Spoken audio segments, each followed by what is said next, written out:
Assalamualaikum warahmatullahi wabarakatuh. Nama saya Sri Bintang Estrada, perwakilan dari kelompok 2, ingin mempresentasikan tugas tentang merumuskan dan menerapkan strategi sumber daya manusia.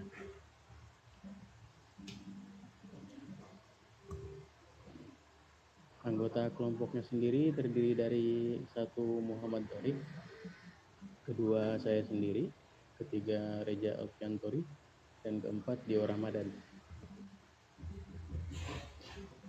Merumuskan dan menerapkan strategi sumber daya manusia. Materi yang akan dibahas antara lain: 1. Pertimbangan proses dasar. 2. Kerangka strategik. 3. Kontribusi strategik manajemen sumber daya manusia bagi keberhasilan organisasi. 4. Peran strategik fungsi sumber daya manusia. 5. Strategi untuk pengembangan organisasi. Part 1. Pertimbangan proses dasar. Realisasi strategi dapat berasal dari tindakan pimpinan dan orang lain. Sejak tindakan menimbulkan reaksi, dalam kurung penerimaan, konfrontasi, negosiasi, dan lain-lain. Reaksi ini juga merupakan bagian dari proses strategi.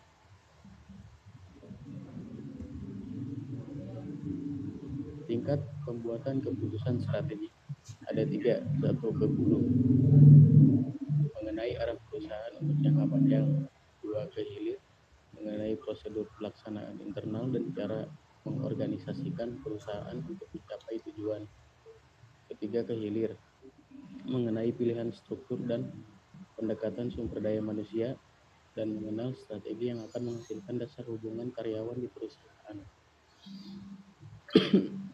Proses pengembangan sumber daya manusia melibatkan pembuatan pilihan SDM strategik yang sesuai. Pilihan ini diharapkan antara lain: 1. Tekad dengan bisnis. 2.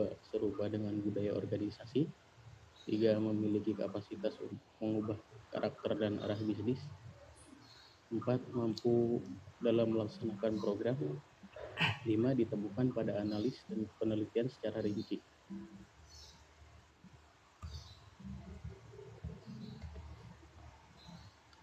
Part kedua akan dibacakan oleh Muhammad Dorif. Part 2, kerangka strategik.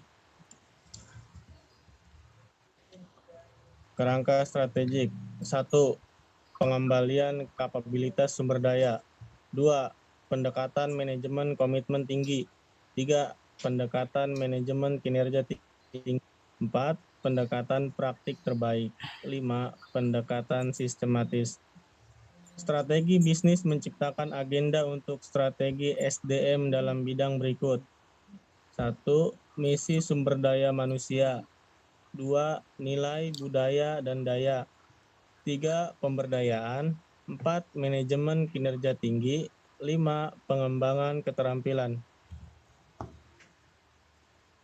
Isu umum yang mempengaruhi perumusan strategi sumber daya manusia.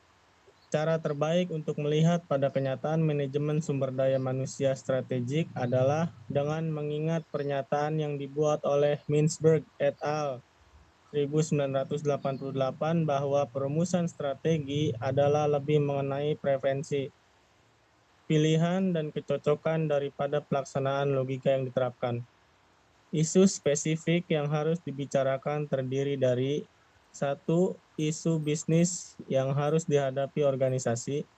2. Pencapaian integrasi dan kesesuaian vertikal. 3. Pendekatan untuk mencapai integrasi dan kesesuaian horizontal, yaitu hubungan melalui penyatuan.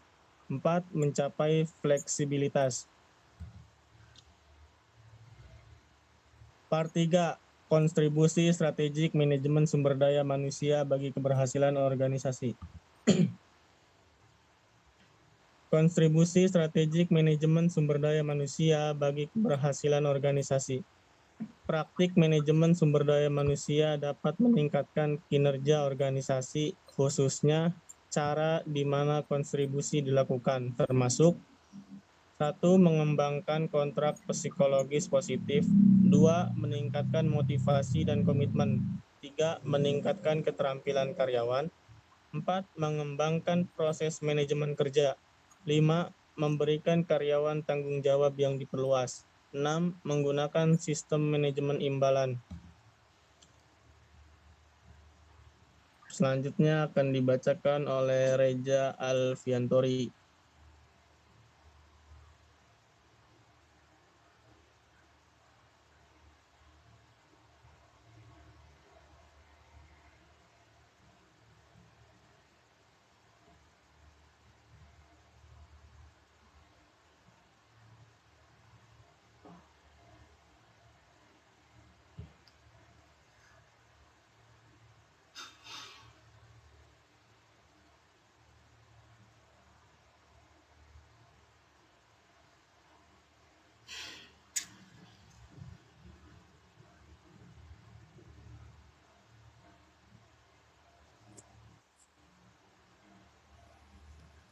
Part 5. Peran strategik fungsi sumber daya manusia.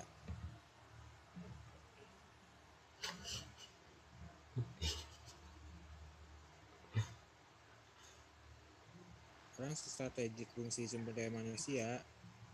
Peranan strategis SDM berbicara tentang bagaimana mendapatkan dan mengembangkan potensi SDM yang dimiliki perusahaan agar dapat memberikan kontribusi yang strategis bagi perusahaan. Apa yang terbaik bagi karyawan tidak selalu linier dengan yang terbaik bagi perusahaan. Spesialis sumber daya manusia sebagai rekanan strategik. 1. Pola pikir bersama. 2. Potensi. 3. Konsekuensi. 4. Pengaturan. 5. Kapasitas untuk berubah. 6. Kepemimpinan. Sumber daya manusia sebagai seorang rekanan bisnis. Peranan sumber daya manusia sebagai rekanan bisnis adalah 1. Rekanan strategik. 2. Agen perubahan. 3. Ahli administrasi. 4. Pejuang karyawan.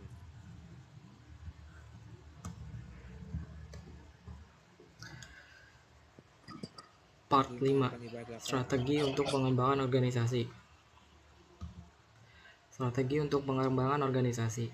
Strategi untuk pengembangan organisasi mengenai perencanaan dan penerapan program yang didesain untuk meningkatkan keefektifan organisasi. Tujuannya adalah untuk mengadopsi pendekatan yang direncanakan dan pendekatan yang menyatu untuk memperbaiki keefektifan organisasi. Strategi untuk memperbaiki keefektifan organisasi. Strategi untuk memperbaiki keefektifan organisasi dan memusatkan perhatian pada pengembangan proses yang didukung, pencapaian tujuan bisnis dan suatu budaya positif. Strategi untuk mengembangkan organisasi. Yang pertama, proses sistematis yang direncanakan, diterapkan prinsip sebagian besar individu dikendalikan oleh kebutuhan untuk pengembangan pribadi. Yang kedua, program pengembangan organisasi bertujuan memperbaiki kualitas kehidupan kerja pada semua anggota. Yang ketiga, organisasi akan menjadi lebih efektif jika mereka belajar mendiagnosis kekuatan dan kelemahan mereka sendiri. Ciri strategi pengembangan organisasi. Yang pertama, dikelola atau didukung kuat dari atas tetapi kadang menggunakan pihak ketiga, yaitu agen perubahan. Yang kedua, rencana pengembangan organisasi didasarkan pada analisis dan diagnosis secara sistematis mengenai situasi organisasi. Yang ketiga, menggunakan pengetahuan ilmu perilaku dan bertujuan memperbaiki cara organisasi, mengatasi perubahan melalui proses seperti interaksi, komunikasi, perencanaan, dan manajemen. Aktivitas pengembangan organisasi. Yang pertama, penelitian tindakan. Yang kedua, intervensi. Yang ketiga, intervensi penciptaan tim. Yang keempat, intervensi antar kelompok. Yang kelima, intervensi pribadi. Yang keenam, konsultasi proses. Yang ketujuh, umpan balik survei. Dan yang kedelapan, kegunaan pengembangan organisasi.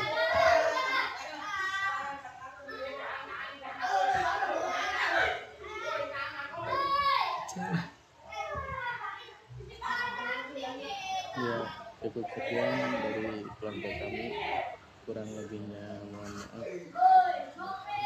Wassalamualaikum warahmatullahi wabarakatuh.